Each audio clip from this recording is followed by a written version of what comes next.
Ngayong araw, samahan niyo ako muli guys na maglinis sa aking munting higaan. A day in my life as a working student. Good morning everyone! Ngayong araw na to, napag-isipan ko nga pala na maglinis na lang ako ng aking higaan at maglaba ng mga damit na dapat kong laban. Kasi ngayong araw na to, ito nga pala yung araw na wala akong pasok at kailangan ko talagang gamitin tong oras na to para hindi naman siya masayang. Ay, sino ka dyan? Di masayang.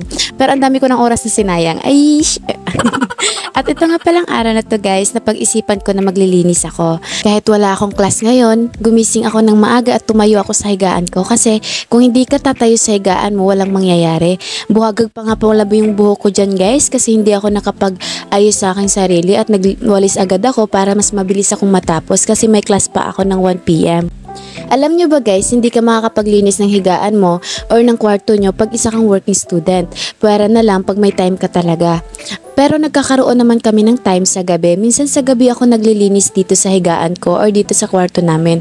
Kasi sa gabi lang din ako nagkakaroon ng time. Minsan naman guys, magkakaroon ka ng time pag oras ng pasok mo tapos wala kayong klase. Magkakaroon ka ng time dun sa loob ng kwarto nyo. At minsan naman yung siesta hour, ginagamit namin yun para maglinis ng aming kwarto or ng aming higaan. Or maglaba, ganon. So ganun kahirap pagiging isang working student pero kaya natin to. Kasi pag may pangarap ka, gagawin mo yung lahat para maabot mo yun. Ito nga palang nilagyan ko ng aking labahan guys is ginawa ko to kagabi. Iniligpit ko na at nilagay ko na nga pala sa box yung mga damit ko na hindi ko na masyadong nagagamit kasi medyo marami na dun sa lagayan ko. Sa totoo niyan, pangalawang linis ko na nga pala to guys kasi kagabi naglinis din ako ng locker ko.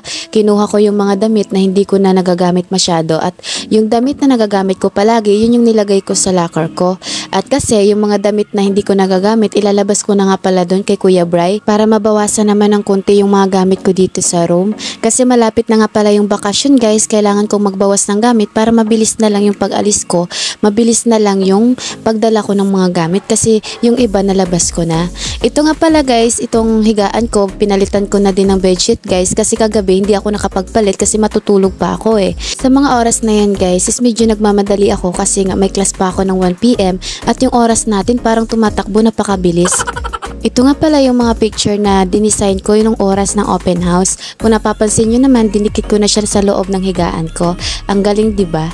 So bumalik tayo sa oras guys. Alam nyo ba, pansin ko lang pag wala tayong ginagawa, yung oras parang sobrang tagal. Kahit inaantay mo na maghapon, sobrang tagal talaga. Pero pag may ginagawa tayo, nagmamadali din siya eh. Parang pinagmamadali talaga tayo guys habang may ginagawa tayo. Sa mga oras na yan, masaya naman ako kasi pangalawang linis ko na to kasi kagabi sinimulan ko ng maglinis sa locker at dyan sa mga ilalim ng bed ko. So ayun, ngayon ang gagawin ko na lang, magpapalit ako ng bedsheet at kunting linis na lang at map. So pinlansya ko nga pala guys yung mga bedsheet ko at yung punda ng aking unan kasi hindi talaga ako sanay na magpapalit ako ng bedsheet na hindi siya nakaplansya kasi gusto ko talaga yung maayos. Sa lasino ka dyan ng arty-arty. Ay ayan na nga guys, magmamap na nga pala tayo kasi sa sobrang madali natin, nagmamadali din yung oras natin. Minap ko na nga pala yung ilalim ng bed ko kasi nga gusto ko din malinis yung ilalim ng bed ko pag mga time na naglilinis ako. Ganun tayo ka-arty guys. Pasensya na. So ayun na nga pala, habang nagmamap ako dito, kung napapansin nyo naman, nagmamadali talaga ako kasi maliligo pa ako dyan. Katatapos ko nga lang pala maglaba dyan guys at hindi ko na pinakita sa video kasi nga hindi talaga kaya guys na habang nagbablog ka, naglalaba ka. Pasensya na, wala tayong taga-video eh. So ayun na nga pala, habang nagmamap ako dito, nag-text yung mga friend ko, nakakain daw kami dun sa kubo. So ayun, nagmamadali tuloy talaga ako habang nagmamap. So pagkatapos nga pala namin kumain, hindi na ako nag-video dun habang kumakain kami kasi dumiretso na agad ako dito. Sa sobrang madali talaga guys. Pagdating namin, wala palang turo kasi kailangan mo lang maglaro para magkaroon ka ng attendance sa math. Kung alam ko lang pala guys na wala kaming class ngayon, hindi ako nagmadali sa paglilinis at tinulugan ko pa tong math. Ay char lang sir, baka nanood ka. Pero alam nyo ba guys, ang nakakatuwa dyan, ang astig ng mga laro nila dito. Ayun, ginanahan kaming dalawa ni Rona, pabalik-balik kami dun sa maraming ticket na aming nakukuha. Kasi nga, magsushoot ka lang ng bola pero hindi kami pumunta dun sa may mga sinosolve. Alam nyo na guys, hindi tayo magaling sa math. Ay. So ito nga pala yung nakuha naming ticket, diba? Paramihan ng ticket yung nangyari. So ayun na nga, sobrang saya ng laro na yun. Kaya binalik-balikan namin yung pagpila namin ni Rona. Kaso nga lang, hinarang na kami nung sunod-sunod na namin pila kasi bawal na daw para makahingi din yung iba ng ticket. Kapag nagkataon na kami yung pumila lagi, baka sa amin lahat mapapunta yung ticket.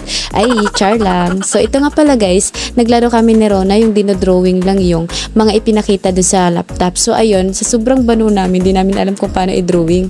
Ito na nga pala guys, pauwi na nga pala kaming dalawa ni Rona. So, ayan, medyo maaga yung uwi ko ngayon guys kasi wala akong home skill pag Monday. Ang home skill ko ay Thursday lang. So, ito nga pala, napadaan kami dito sa, health department. At ayan, may pa-video-video pa kami. Sure.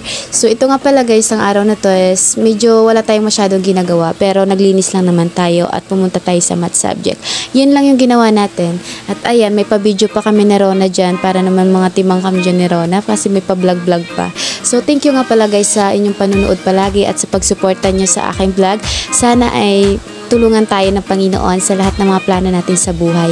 At lahat kung anong meron tayo ngayon is at kung anong pinagkaloob sa atin ng Panginoon ay magpasalamat pa din tayo. Bye-bye! God bless everyone!